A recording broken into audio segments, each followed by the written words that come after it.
करायचे. पहिली गोष्ट शुद्धीकरण, दुसरी गोष्ट नवीन अंतःकरण, तिसरी गोष्ट मौसमी अंतःकरण, चौथी गोष्ट परमेश्वरचा आत्मा आपल्यामध्ये असणे, पाचवी गोष्ट त्याच्या वचनामध्ये आम्ही चालणे, आणि सहावी गोष्ट म्हणजे आमचा तो देव असणारे नेहमी आम्ही त्याचे लोक आणि तो आमचा देव असा असणार.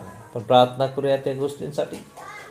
हालेलुया. ग्रेगा बोगोरवंता कामासा माक्रो बोतो कोबोरोको केबाशिका प्रकालिका माशे केटेले.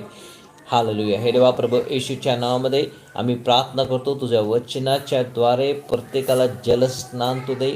तुझ्या वचन जे आम्ही ऐकतो त्यांनी आम्हाला तू शुद्ध करत आहे. त्यासाठी मी तुझे आभार मानतो. आम्ही वचन वाचण्याच्या द्वारे, वचन समजण्याच्या द्वारे, वचन आत्मसात करण्याच्या द्वारे, वचन लिहिण्याच्या द्वारे आम्ही वचनामध्ये आपण पारंगत होतो आणि आशीर्वादाने शुद्ध होतो. हे देवा येशूच्या नावामध्ये आम्हाला भरपूरने तू शुद्ध कर अशी प्रार्थना